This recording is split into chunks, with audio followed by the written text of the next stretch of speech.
Exercise 8.6 का question number 7। प्रश्न है आपके 7वां प्रश्न जो है वो है, यदि दीर्घवृत्त आपने 11th क्लास में पढ़ा है, दीर्घवृत्त x² upon a² plus y² upon b² is equal to 1 के किसी बिंदु P पर अभिलंब खींचा गया है, तब सिद्ध कीजिए कि दीर्घवृत्त के केंद्र से अभिलंब की अधिकतम दूरी a माइनस बी है। तो यहाँ समझना होगा दिया हुआ क्या सिद्ध क्या करना है। दिया हुआ हमें एक तो दीर्घवृत्त दे रखा है और दीर्घवृत्त पर आपको बिंदु P लेना है और P पर अभिलंब खींचना है। दीर्घवृत्त के किसी बिंदु पर अभिलंब खींचना है। फिर हमें सिद्ध करना है कि दीर्घवृत्त के केंद्र से अभिलंब की अधिकतम दूरी, और दूरी हमेशा लंबवत होती है, जो हमें सिद्ध करनी है a माइनस बी होती है। तो आइए हम इसको सिद्ध करके समझने का प्रयास करते हैं। सबसे पहले हमने ये बनाया, यहाँ पर एक दीर्घवृत्त बनाया आपके सामने ये, और दीर्घवृत्त का केंद्र वो यहाँ है और दीर्घवृत्त पर हमने एक बिंदु लिया P, और हमने 11th क्लास में पढ़ा है कि दीर्घवृत्त पर P पर किसी बिंदु P के निर्देशांक कोण के रूप में a cos थीटा और b sin थीटा होता है। इसलिए हमने यहाँ पर दीर्घवृत्त पर कोई बिंदु लिया P, a cos theta b sin theta. अब P पर अभिलंब खींचने के लिए अभिलंब होता है P पर, इस P से गुजरने वाली स्पर्श रेखा पर लंब। तो हमने पहले P से स्पर्श रेखा खींची और स्पर्श रेखा पर अभिलंब खींचा, तो ये जो ये लाइन जा रही है ये कहलाती है बिंदु P पर अभिलंब। ये अभिलंब है।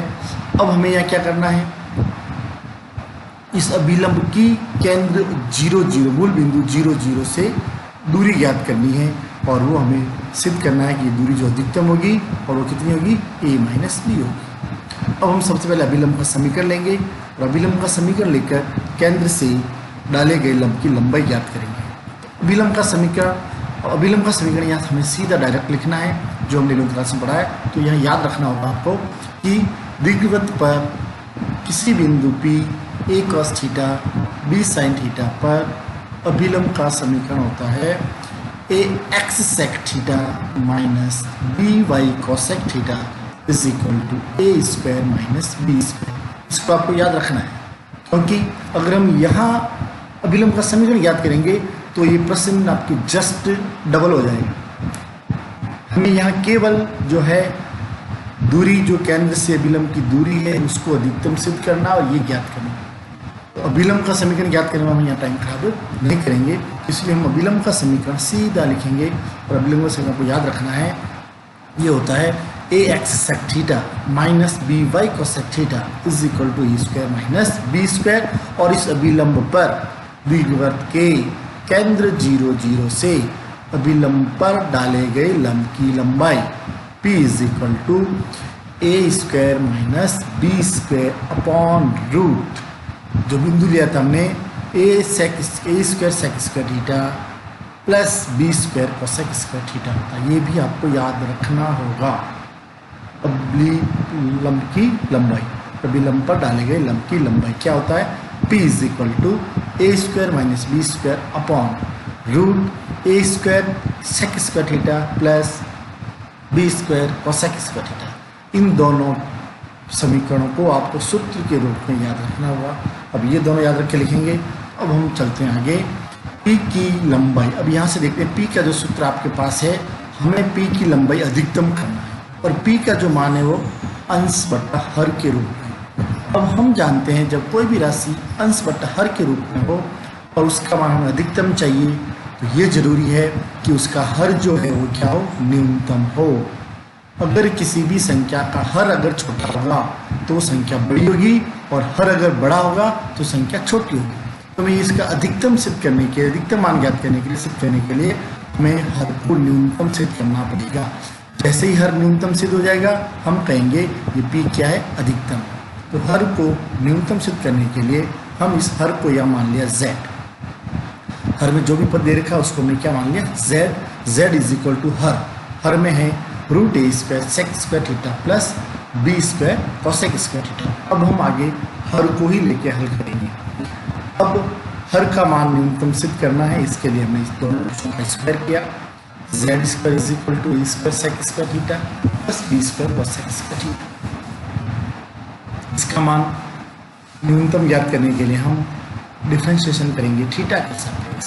तो जेड स्क्वायर का 2z D Z of D theta is equal to A square constant sec square का हुआ 2 सेक थीटा, सेक थीटा का हुआ sec theta tan theta plus B square अपनी जगह पर कोसेक स्क्वायर का 2 cosec theta minus cosec theta cot theta. व्यवस्थित हल किया दिया गया 2z D Z of D theta is equal to 2a square sec square tan theta sec into sec square tan theta minus 2b square cosec into cosec हो गया कि minus ऐसा है minus plus minus cosec square theta into cot theta. अभी न्यूनतम मान पता करने के लिए हमने प्रथम अवकलज को जीरो किया, पक्षांतरण किया दोनों पक्षों में, तो ये आ गया यहाँ पर आपके पास 2a square sec square tan theta is equal to 2b square cosec square theta cot. दोनों पक्षों में 2 से 2 कैंसिल। अब a स्क्वायर अपनी जगह पर टेन थीटा अपनी जगह पर सेक स्क्वायर को बदल दिया हमने अपॉन कॉस स्क्वायर थीटा। ए स्क्वायर अपने स्थान पर टेन थीटा अपने स्थान पर सेक स्क्वायर को बदल दिया हमने 1 अपॉन कॉस स्क्वायर थीटा। इसी प्रकार RHS में भी हमने बी स्क्वायर अपनी जगह पर कॉट थीटा अपनी जगह पर और कोसेक को बदल दिया 1 अपॉन साइन स्क्वायर थीटा। अब इधर देखिए आप ये टेन थीटा अपने स्थान पर है, ये इधर तीसरा साइन स्क्वायर थीटा भाग में था ना, इधर इसको तीसरा गुणा कर दिया 10 के साथ में, तो ये आ गया 10 के साथ में गुणा होगा sine square theta cosec square हम जगह पर था upon cosec square theta. B square अपने स्थान पर, अब LHS में था ए स्क्वायर, अंश में इसको हम तीसरा गुणा किया तो ये RHS में आ गया है में, तो B square upon A square और कॉट थीटा को बदल दिया हमने 1 upon tan theta. Next step में 10 का किया हमने क्रॉस मल्टीप्लिकेशन, तो 10 into 10 is equal to 10 square theta sine square theta upon cos square theta is equal to B 10 square theta और बच गया पीछे RHS में B square upon A square, यानी स्क्वायर इंटू स्क्वायर गुना किया 10 की power 4 is equal to B square upon A square. दोनों पक्षों का वर्गमूल किया तो 10 square theta is equal to B upon A. यहाँ से हम थीटा की वैल्यू ज्ञात करें तो थीटा आ जाएगा 10 इनवर्स रूट बी अपॉन ए। अब अगेन डिफरेंशिएशन किया हमने डी जेड वाले पद का, ये आ गया 2d2z और डी थीटा स्क्वायर।